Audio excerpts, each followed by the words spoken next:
Pero vamos a cambiar de tema porque este año es un año electoral en nuestro país. Ahorita nada más, ya en octubre vamos a tener unas elecciones que van a dar lugar a nuevos alcaldes y gobernadores regionales y obviamente todo el equipo que los acompaña, sus regidores, los que van a formar parte de 4 años de gestión pública dirigiendo los recursos y las decisiones políticas en todo el país. Así que para hablar de ello hemos invitado a José Tello Alfaro, él es experto en temas electorales y es miembro del Instituto Peruano de Derecho Electoral. José, ¿cómo estás? Bienvenido, gracias por estar aquí en TV Perú.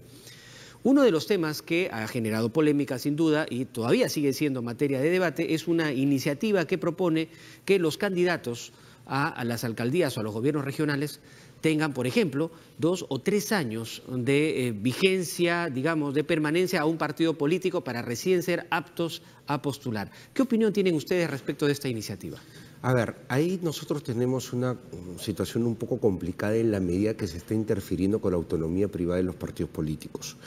El congresista Mulder, ¿no?, que es uno de los que está promoviendo este tipo de iniciativas, sin duda entra como una suerte de contradicción, porque por un lado habla de que la autonomía privada debe darse cuando se trata de que la OMP, el jurado y RENIEC intervengan en los ya conocidos procesos de elecciones internas, que generan tanta controversia, tanta, digamos, puya entre los partidos, al extremo que las peleas continúan incluso hasta ahora, ¿no? O sea, los partidos, sobre todo partidos que son antiguos, con cierta trayectoria, todavía están en medio de líos internos. Sin embargo, obvia eso cuando se trata de esta iniciativa que es claramente intervencionista en la autonomía privada de los partidos políticos. Los partidos políticos, desde que salió la ley 30.414, que es la famosa ley de dádivas, que modifica la ley de organizaciones políticas en el año 2016, esta norma preveyó que los partidos políticos y los movimientos puedan dejar de postular a una elección. Si se trata de fortalecer, de ser verdaderamente un partido político sólido, bueno, tenemos un plazo de 5 años, que puede tomarse 5 años para hacer trabajo político, que puede tomarse un partido, o 4 años que puede tomarse un movimiento para no parar la inscripción. Claro, pero ahí hay una paradoja, ¿no? Porque es interesante, de acuerdo, ¿quiénes reciben financiamiento del Estado para hacer ese trabajo, ¿no?, para fortalecer su institucionalidad? Son los partidos políticos que tienen representación en el Congreso. Y ahí surge otra paradoja, ¿no? ¿Por qué tenemos que financiar con mayor cantidad de recursos al que tiene más candidatos? Ya no estamos financiando una diferencia de posibilidades de participación a los partidos políticos. ¿Y por qué solamente a los que tienen representantes en el Congreso si el activismo político debería ser más abierto? Claro, pero lo que ocurre es que lo que se busca por lo menos es un parámetro para la entrega de los recursos públicos. Partamos por eso.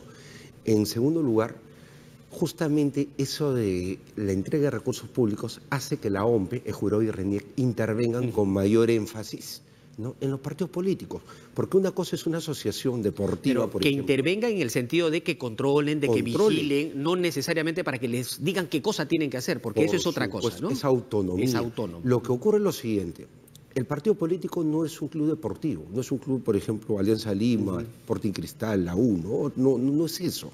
Es una asociación privada que canaliza la voluntad popular, es quien propone candidaturas al electorado. Entonces no puede tener un tratamiento igual, y ahora que está recibiendo fondos públicos tiene que haber una mayor presencia. ¿Por qué? Porque lo que interesa es el periodo no electoral. Ahora los partidos políticos, claro, han revivido, al igual que los movimientos, se han activado porque son máquinas simplemente... Hay elecciones ahorita. Claro, para las elecciones, pero no van más allá. Ese es el gran problema, no van más allá. Entonces, pasa esto y de acá hasta el 2021 los partidos nacionales. Y de ahí hasta el 2022 los movimientos y partidos nacionales. Entonces, ¿qué pasa? En esos periodos no hay un activismo, no hay un trabajo político y por ende lo que tenemos al final es lo mismo. Mira, volviendo a la iniciativa que plantea los 2 años de militancia, ya, igualitito, soslaya, afecta el derecho que puede tener una persona que ha militado 10 años en el partido. Por ejemplo, soy un activista, estoy militando en un partido político, empiezo a hacer trabajo en juntas vecinales, mi derecho progresivamente por carrera partidaria es llegar a ser regidor y por qué no alcalde. Sin embargo, aparece alguien que puede tener 2 años de militancia, me lo imponen y ya está. expedito para votar. ¿En qué cambia los 2 o los 10 o los 20 años de militancia? De acuerdo. Absolutamente nada. Entonces el fortalecimiento de los partidos políticos va porque ellos mismos permitan que los organismos electorales intervengan en los partidos políticos sin vulnerar su autonomía. Cuando hablamos de estos organismos electorales que intervengan, significa que tienen que haber mecanismos de vigilancia realmente transparentes y clarísimos, con reglas bien claras. Por ejemplo, el financiamiento de los partidos políticos. Muchos partidos políticos, a pesar de que tienen acceso a un financiamiento del Estado, no han accedido a ese financiamiento. El dinero no lo han recogido porque no cumplen pues, los requisitos de dar sus balances y sus estados financieros adecuadamente y a tiempo. Esa es parte de la fotografía. Y cosas por el estilo, ¿no? Entonces, ¿qué hacer en esos casos? ¿No se les debería sancionar, por ejemplo, por no cumplir con esto que es obligatorio? Debería darse, o sea, el ordenamiento siempre es mejorable, partamos por eso, o sea, se puede mejorar y dicho ese paso, cuando la realidad vemos que genera este tipo de problemas, hay que pensar en un cambio normativo. O por último, reglamentario. Antes de modificar una ley, es preferible dentro del parámetro de la ley mejorar un reglamento, que es una norma por debajo de la ley infralegal. Entonces, habría que ver cómo normativamente eso se va arreglando, pero hay algo también importante, las funciones, la posibilidad de que la OMP tenga mucho mayor posibilidad de dar seguimiento a este tipo de cosas, ¿no? Y hace poco ha salido una denuncia a la OMP por un procedimiento cuestionable, sin duda. Claro. Digamos, a vísperas de un proceso electoral, ¿eso no afecta, en vez de fortalecer la institucionalidad de la OMP como un ente importante en un proceso electoral, está al contrario contribuyendo a generar ciertas dudas respecto al procedimiento de algunos funcionarios en la institución? Lo que tiene que hacer la OMP es ser muy categórica en cómo van a concluir con estas investigaciones que están haciendo internamente. Es un tema interno, ¿no? Te digo que ha sido bastante sobredimensionado porque en realidad es un tema interno. Habría aparentemente un secretario general que habría estado teniendo un trato preferencial. Por otro lado, tenemos una asesora legal que habría conocido esta situación, bueno, alega que la había denunciado en otras instancias, pero igual, son 5 meses que ha transcurrido y además ha vulnerado el principio de confidencialidad que hay en la administración pública para los funcionarios. Entonces, esas cosas y quienes más estén involucrados, tiene que haber una determinación de responsabilidades en la OMP y no termina con el hecho de que ellos salgan de la OMP, por si acaso. No, sino que tiene que hacerse el proceso que conocemos, que corresponde, porque ¿no? hemos trabajado en la administración pública, sabemos que uno puede terminar su vínculo con la entidad, pero el proceso sigue muy aparte. Y uno tiene que al final responder si es responsable, ¿no?, de esto. No quisiera dejar de preguntarte otra de las circunstancias que suelen pasar en campaña electoral. Y ya está empezando a notarse, ¿no? Vísperas de elecciones y entonces todas las calles de Lima se llenan de carteles, publicidad y en realidad poniendo en riesgo incluso la visibilidad en los óvalos, en algunas zonas de concurrencia.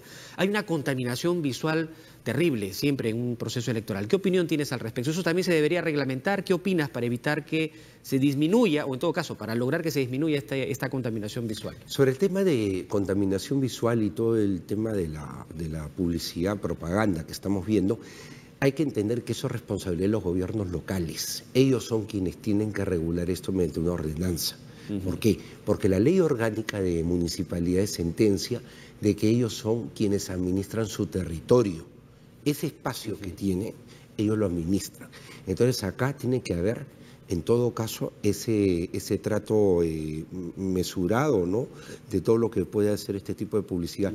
Y hay que tener en cuenta algo, porque ya empezaron también los cuestionamientos, ¿no? La autoridad tiene que ser imparcial con todas las fuerzas políticas que participan. Claro. Hay algunos alcaldes que evidentemente no están yendo a la reelección, pero algunos sí. Hay alcaldes que están mandando familiares, esposas, hijos, en fin, o gerentes municipales que están postulando. Ok, cuando se dan ese tipo de situaciones, tiene que haber mucha rigurosidad. ¿Por qué? Porque el mecanismo de, digamos, de fiscalización, ¿no?, la función de fiscalización que tiene la municipalidad, no puede, pues, tener sesgos. Y ahí hay que ser muy, o sea... ¿Y quién tendría que supervisar eso, atentos, esa objetividad que deberían de tener los gobiernos? El Jurado Nacional de Elecciones, a través de la Dirección Nacional de Fiscalización. Hay un reglamento, ¿no?, de neutralidad. O sea, regula los lo obliga que a ser es, neutrales. Claro, publicidad estatal, propaganda y neutralidad. Entonces, en base a ese reglamento, cualquier situación donde se perciba de que hay irregularidades, tiene el ciudadano... Cualquier ciudadano, Cualquier ¿no?, ciudadano también... puede recurrir al Jurado Nacional de Elecciones a poner la denuncia del caso. Es su derecho, es su derecho. La autoridad, y entiéndase, el alcalde, por ejemplo, que ahora está en ejercicio, los funcionarios, los gerentes, tienen que mantenerse al margen de un proceso electoral. Lo único que tienen que hacer ellos es salvaguardar. Si tienen una ordenanza que señala que en tales puntos es donde se tiene que colocar la publicidad y hay zonas rígidas, hacerla respetar. Hacer que eso se Ese es su trabajo. Y es más, incluso hay algunas ordenanzas que plantean sorteos y todo ello, mecanismos, digamos, como aleatorios para el uso de la publicidad. Pero es cuestión un poco más para el desarrollo, ¿no? De acuerdo. Bien, José, te agradezco mucho por esa Muchas conversación. gracias, Ya tendremos momentos para volver a conversar porque todavía suponemos que pasando el Mundial en realidad se va a dar ya una tenaz competencia por parte de los candidatos. Agosto y septiembre, esa es la Van a campaña. ser los 2 Es una meses de campaña de campaña muerte intensos. súbita. Quien comete un error ya pasó a la historia, lo veremos el 2022. Muy bien, bien. Bueno, y es una responsabilidad en realidad de todos los ciudadanos de informarse bien, sobre todo de los candidatos para elegir bien y no tener que lamentarse posteriormente.